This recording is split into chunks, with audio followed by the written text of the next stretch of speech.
Magandang umaga pong muli sa inyong lahat. Magandang umaga po, Father.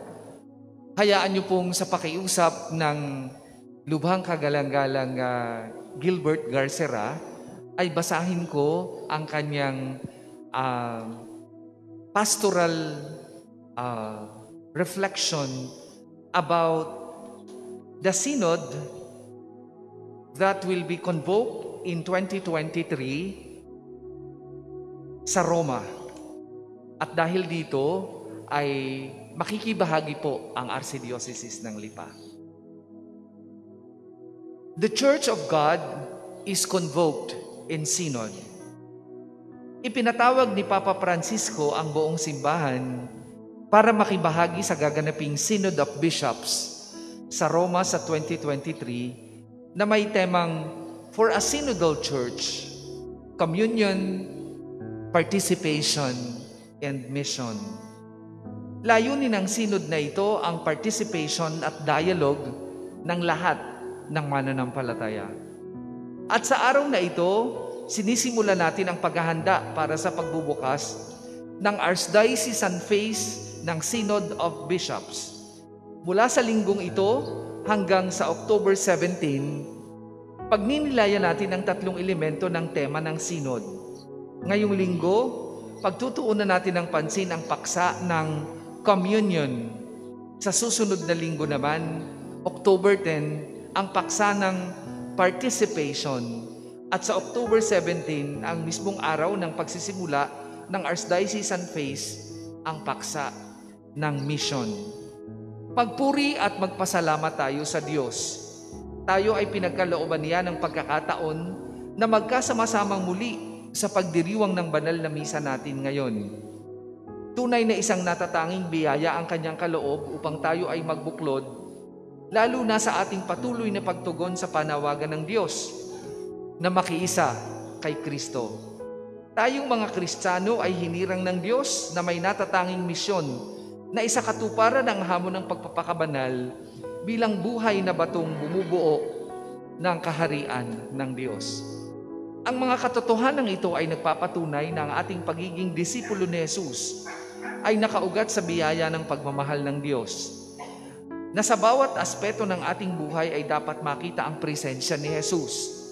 Na sa bawat tagpo ng ating paglilingkod ay dapat mabanaagan ang ating pakikipagkaisa kay Kristo.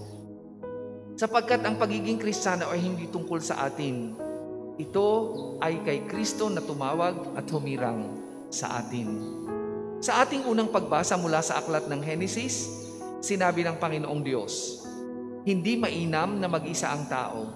Bibigyan ko siya ng makakasama at makakatulong. Genesis 2 verse 18. Bilang disipulo ni Jesus, hindi natin kaya na mag-isa. Kinakailangan natin na may makakasama. Kinakailangan natin ang tulong at biyaya ng Diyos. Kinakailangan natin ang ating kapwa Kristiyano sa paghuhubog sa sambayanan ng Diyos. Minamahal kong bayan ng Diyos, sa araw na ito, ang bawat isa sa atin ay inaanyayahan ng lubos na pagnilayan ang kahalagahan ng pagbubuklod. Pagbubuklod sa diwa ng ating pagtugon, paglilingkod at pananalangin. Una, pagtugon. Pagkaiba man tayo ng pisikal na kaanyuan, intelektual at moral na lakas at kakayahan, at samot-saring mga kwento ng buhay, ang karanasan sa ating buhay bilang Kristiyano, tayong lahat na pinili ni Jesus ay nagkakatipon sa diwa ng ating pagkahirang, pagkakapatiran at pagtugon. Nananatiling paalaala sa atin na hindi natin matutuklasan at matatagpuan ang kahulugan ng pagbubuklod kung hindi ito nakaugnay sa ating ugnayan sa Diyos, sapagkat ang ating pagtugon sa panawagan ng Diyos ang nagsisilbing pundasyon ng ating buhay. Kung kaya, kapag ang ating buhay bilang Kristiyano ay hindi ang landas patungo kay Jesus, ibang pagbubuklod ang ating masusumpungan, ang tawag ng kamunduhan na magdadala sa atin sa kasalanan. Mahihirapan tayo na pahalagahan ang ating pagkakristiyano at misyon kaisa ni Jesus. Mahihirapan tayo na makipag-ugnayan sa ating kapwa-tao. Bilang ama ng ating Archdiocese, ako ay taos-pusong nagpapasalamat sa inyong pagtugon bilang bayang hinirang ng Diyos na nagbubuklod upang maging tagapaghatid ng pag-asa at kapatawaran. pag-ibig at kapayapaan sa ating sambayanan. Dalangin ko na magpatuloy ang inyong sigla at kasigasigan sa inyong pagtugon sa tawag ng paglilingkod sa Diyos at sa Kaniyang sambayanan. Ikalawa, paglilingkod. Hindi maikakaila na isang malaking hamon ang paglilingkod sa buhay ng isang Kristiyano. Ang paglilingkod ay malaking biyaya at pribilehiyo sapagkat bilang Kristiyano, kasama natin lagi si Kristo. Sa pamamagitan ng ating paglilingkod, nagiging tapat tayo sa ating pangako na paglingkuran, pahalagahan at alagaan ng sambayanan ng Diyos, lalo na sa kanilang pakikiisa sa misyon ni Kristo bilang kabahagi sa biyaya ng binyag. Sikapin natin na maging instrumento ng pagliligtas at paghahari ng Diyos. Ito ang patuloy na paalala ni Jesus lalo na sa ating mabuting balita ayon kay San Marcos na ating napakinggan at napagnilayan. Ang sinumang hindi tumatanggap sa paghahari ng Diyos tulad ng isang maliit na bata ay hindi mapapabilang sa mga pinaghaharian niya. Mark 10 verse 15. Sa ating mumunting paraan ng paglilingkod, tayo ay nagiging kasangkapan ng Diyos sa paghatid ng pagbubuklod para sa mga tao. Bagaman walang katiyakan kung hanggang kailan matatapos ang pandemya na ating nararanasan, tayo ay patuloy na pinagkakaisa ng Diyos upang paglingkuran ng simbahan, ang ating munting sambayanan. Kung kaya pagsumikapan natin na ipahayag at patunayan ang pag-ibig ng Diyos at magitan ng pagiging tapat sa ating paglilingkod. Salamat sa inyo, minamahal kong sambayanan ng Diyos, dahil sa inyong paglilingkod sa Diyos at sa ating arsidiocesis, na ipagpatuloy ninyo ang misyon ni Kristo, na ipagpapatuloy ninyo ang pagpapalaganap ng mabuting balita ng pag-asa at kapayapaan, lalo na sa mga dukha na nasa laylayan ng inyong parokya at lugar na inyong pinaglilingkuran. Nakakasiguro ako na ang inyong tapat na paglilingkod at pagbibigay ng sarili ng lalong magpailalim sa inyong ugnayan lalong magpalalim sa inyong ugnayan sa ating Panginoon.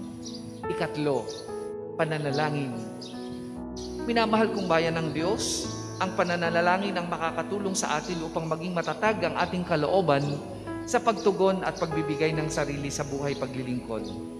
Ang ating pananatiling konektado sa Diyos sa kabila ng mga pagsubok na kinakaharap at pagiging makasalanan ang nagiging ating saligan upang lalong magpatibay ang ating dedikasyon at pakikiisa kay Kristo.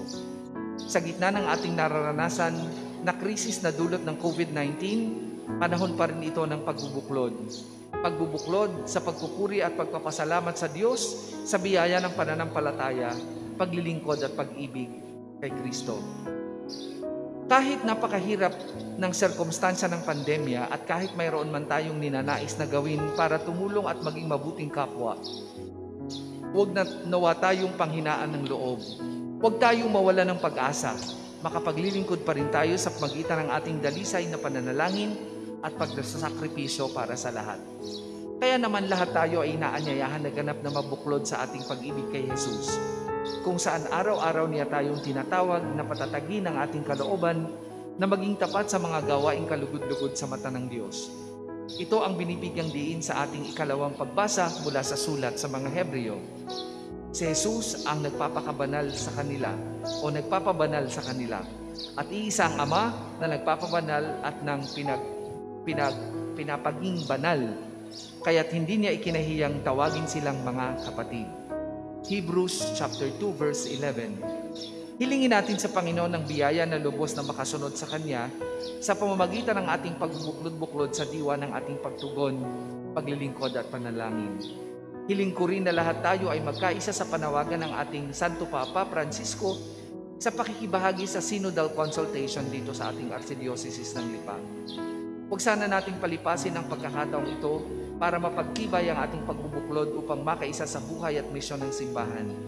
Sa pakikipagkaisa natin kay Kristo, ang bawat isa sana sa atin ay maging kasama, kabahagi at kasalo sa proseso ng ating Synodal Consultation.